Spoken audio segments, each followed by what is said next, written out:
앉아서 미국이 알아서 대우해주길 기다리지 말고 우리를 대우하지 않으면 그들도 대접받지 못한다는 것을 주지시켜줄 필요가 있다.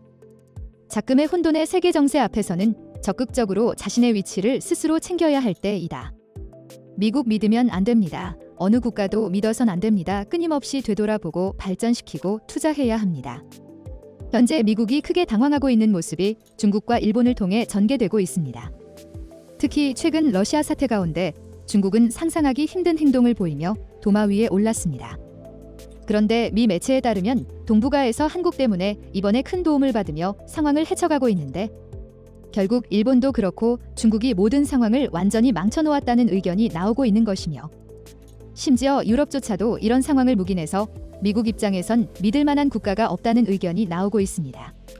관계자들은 막상 위기 상황이 처하자 한국을 제외하고 다 배신을 했다는 이야기까지 나오는 상황이라는데요.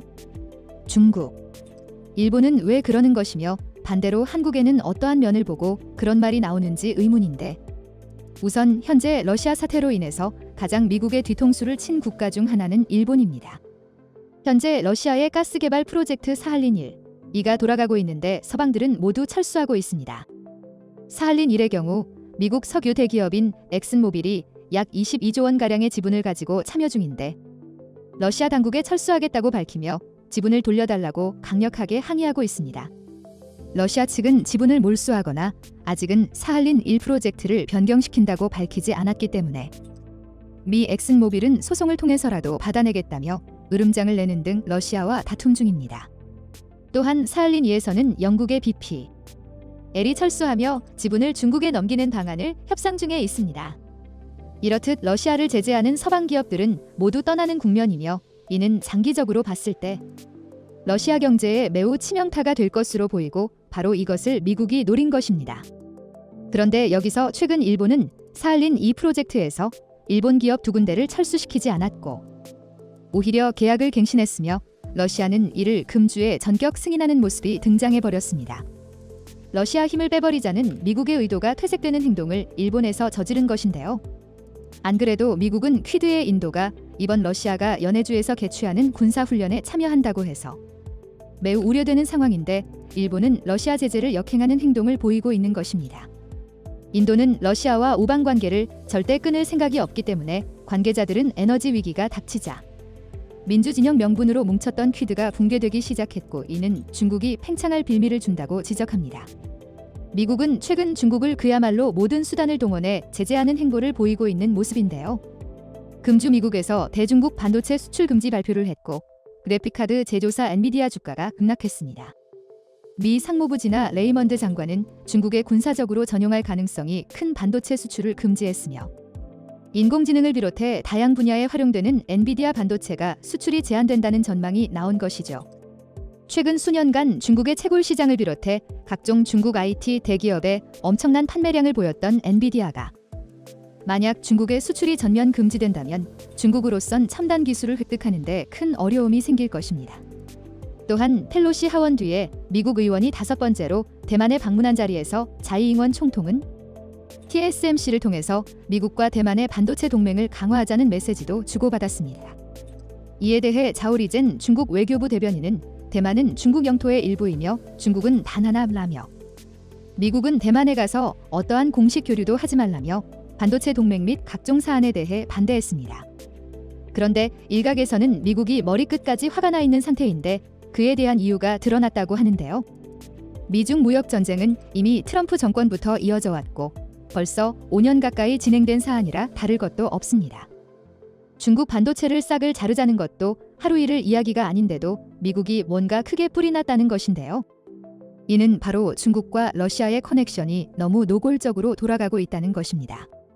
지나 레이먼드 상무부 장관은 최근 SMIC 중국 반도체 파운드리를 대규모로 확장한다는 소식을 듣고 격정을 내면서 중국의 SMIC를 모두 문 닫게 만들어버리겠다며 폭탄 선언을 해버렸습니다. 바로 그 이유는 중국이 러시아에 반도체를 수출하고 있다는 첩보가 들어갔기 때문으로 보입니다. 현재 미국은 러시아향 반도체 수출을 철저하게 금지하고 있는 상황으로 한국에서도 반도체는 물론이고 차량용 반도체, 핸드폰 등 모든 분야의 제품들이 러시아 생산이 금지되고 있습니다. 반도체 대부분이 미국 소프트웨어로 디자인되며 반도체 장비도 미국 것이 대부분이기 때문입니다. 따라서 중국도 러시아에 수출하면 안 되는데 SMIC 확장 소식에 미국이 역정을 낸 것입니다. 중국에서는 즉각 우리는 러시아에 절대 반도체를 수출하지 않는다 라며 기는 모습을 보인 것이죠. 그만큼 미국 입장에서는 이번 기회를 통해서 확실하게 러시아 경제를 틀어막겠다는 것입니다. 바이든 대통령은 전쟁 이전부터 만약 러시아가 전쟁을 일으키면 상상 이상의 대가를 치른다고 경고했는데 반도체 금지를 비롯해 다방면의 러시아 제재가 이어지면서 중국에도 경고를 하는 것입니다. 그런데 이 와중에 한국과 중국의 행보가 크게 다른 모습을 보이는 장면이 등장했는데요. 또한 유럽조차 미국을 뒤통수 쳤다는 이야기가 나오면서 백악관을 큰 충격에 빠뜨린 것입니다. 일단 중국은 미국이 하지 말라는 것 중에 가장 심각한 일을 저지르면서 바이든 정부를 크게 놀라게 했습니다. 앞서 논의한 미국과 유럽은 동시에 러시아산 LNG 수입을 금지하고 힘을 빼놓으려고 하는데 사실상 러시아 경제가 대부분 자원 판매를 통해 굴러가기 때문에 이를 손봐주자는 것입니다. 그런데 최근 러시아는 2022년 상반기에 약 130조 원의 천연가스를 팔았다고 발표했습니다. 이는 평상시와 비슷한 판매고인데 이에 대해 미국은 의문을 크게 가졌는데요. 아무리 중국과 인도나 기타 국가들이 가스를 많이 사더라도 유럽이 사지 않고 있기 때문에 그렇게 가스를 많이 판매할 리가 없다는 것인데 어떻게 된 상황인지 이해가 안 된 것입니다. 그런데 알고 보니 이것을 러시아가 아닌 유럽에서 우회 경로로 구매했다는 것이 드러난 것입니다. 유럽은 현재 현물로 나온 천연가스를 닥치는 대로 사들이고 있다고 전해지고 있습니다. 러시아에서 가스가 막혔기 때문에 전 세계 어디든 가스 오퍼만 나오면 무조건 응하고 있는 것입니다. 하지만 가스는 분명 모자라며 기존 가스 부존 국가들도 갑자기 생산량을 늘릴 수는 없습니다.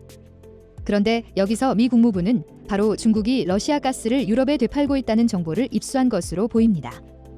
또한 유럽도 러시아는 제재를 받지만 중국에서 나온 오퍼이므로 무조건 그것을 사들인 것으로 확인됩니다. 실제 최근 독일 같은 경우 겨울철 가스 비축 목표량을 약 8터부터 90% 가까이 채운 것으로 알려졌습니다. 독일이 우려하던 것에 비해서 빠른 속도로 가스를 채웠다는 것이 놀라웠는데 중국 영향이 컸던 것입니다. 결국 러시아는 천연가스를 도매로 중국에 넘긴 끓이고 중국은 신나게 되팔아 이득을 챙긴 셈입니다. 유럽에서도 이것이 러시아산 가스임을 알고 있어도 그건 당장 중요한 게 아니라 마구 사들인 것이죠. 결국 미국의 제재가 중국의 가스 리셀로 인해 사실상 무력화되고 러시아는 영향이 없던 것입니다. 유럽은 단순히 중국이라는 중간 도매상만 거쳤을 뿐 여전히 러시아 LNG를 수입하는 형국인 것이죠. 관계자들은 미국이 중국과 러시아를 제재하는 게 매우 어려웠다는 것을 체감하고 있으며 또한 유럽조차 자신의 에너지 안보 위기가 오자 미국 뒤통수를 치며 러시아산 가스를 수입했습니다. 미국의 세일가스는 비싸기도 하며 부족하니 제재고 뭐고 그냥 다들 생존하기 바쁜 것이죠. 물론 장기적으로는 유럽도 친환경을 강화하고 러시아산을 피해가는 국면이 등장하겠습니다만 미국이 전적으로 자원 없는 국가들을 책임져 주지 않는 한 이러한 국면이 생긴다는 것이죠. 일본도 유럽도 말로는 동맹이라고 하나 위기 앞에선 다들 각자 도생하기에 바쁜 상황인 것입니다. 반면 이러한 가운데 한국은 동북아에서 가장 러시아 사태에 적절한 대응을 이어가고 있습니다. 현재 한국은 미국의 자원을 운반해줄 LNG선을 쉴 틈 없이 공급하며 셰일가스 프로젝트에 일조하며 미국이 가장 원하는 셰일가스 패권을 완성하고 중국을 저지하는 데 큰 도움을 주는 것입니다. 추후 한국이 2030년까지 LNG선 공급을 확대할 경우 러시아 LNG HI율은 크게 감소할 것입니다. 이것은 미국이 가장 바라는 그림인데 동맹으로서 한국은 매우 중요한 역할을 하고 있는 것이죠. 또한 군사적으로도 한국은 미국과 시너지 효과를 내면서 유럽을 방어하는 데 최고의 역할을 합니다. 미국이 제대로 납기를 준수 못하자 한국이 이를 뒷받침했는데 이것은 미국에게도 좋은 일입니다. 만약 무기를 못 받는 국가들이 미국이 아니라 중국이나 러시아를 택하면 문제가 심각해집니다. 사우디나 인도가 그런 식으로 러시아 무기를 택하면서 동맹이 흔들리기 시작한 것인데 이때 한국이 등장해서 민주진영에서 무기를 대량으로 공급해주는 것은 매우 큰 역할입니다.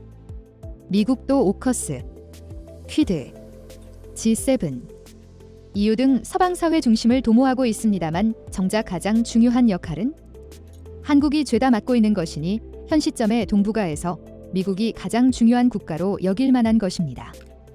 그러나 최근 미국에서 인플레이션 법안으로 한국산 전기차를 제외한 것은 문제가 되는 것으로 최근 한국에서 미국과 함께 법만 재검토와 효력을 늦추는 방안을 논하고 있습니다만 일부 전문가들은 대통령 서명이 끝난 뒤이기 때문에 소급될 가능성이 낮은 게 아니냐고 전망하고 있습니다. 그러나 한국이 이렇게 다양한 긍정적 역할을 하고 있음에도 불구하고 미국이 이런 식으로 나온다면 한국도 결국에는 미국과의 협력을 꺼리게 되고 사우디나 인도같이 등을 돌리지는 않더라도 미국 현지 투자 등을 회피하게 되며 캐나다와 멕시코 등 주변국을 찾을 가능성도 매우 큰 것입니다. 캐나다와 멕시코에 공장을 세우면 미국과 FTA가 별도로 되어 있어 우회 수출이 좋기 때문입니다. 물론 미국에 이런 목소리를 낼 수 있는 것도 국가가 부강하고 실력이 있기 때문이라는 의견입니다. 각 산업과 기업들이 세계적 수준이기 때문에 한국의 위상이 그만큼 올라갔다는 것입니다. 이와 같이 미국은 거의 모든 국가의 자원 관련해서 뒤통수를 맞는 국면이 나오고 있습니다. 다만 그 와중에 활약하는 한국에 대해 좀 더 파격적인 대우가 필요하다는 목소리가 나옵니다. 다음은 관객들의 댓글입니다. 미국의 뒤통수는 답도 없습니다. 항상 그렇게 알고 대처해야 합니다. 가장 먼저 핵 제한을 풀어주는 게 믿음에 대한 보상, 그것 말고는 믿음을 증명할 방법이 없지요. 일본은 나중에 경제도 그렇고 위기 상황이 닥친다면 중국, 러시아하고도 거래하고 뒤통수 칠놈들이다의 한 표. 공장 천천히 지으면 돼요. 취직해야 될 사람들이 데모하고 투표해서 안 뽑아주면 될 듯 미국 이야기입니다.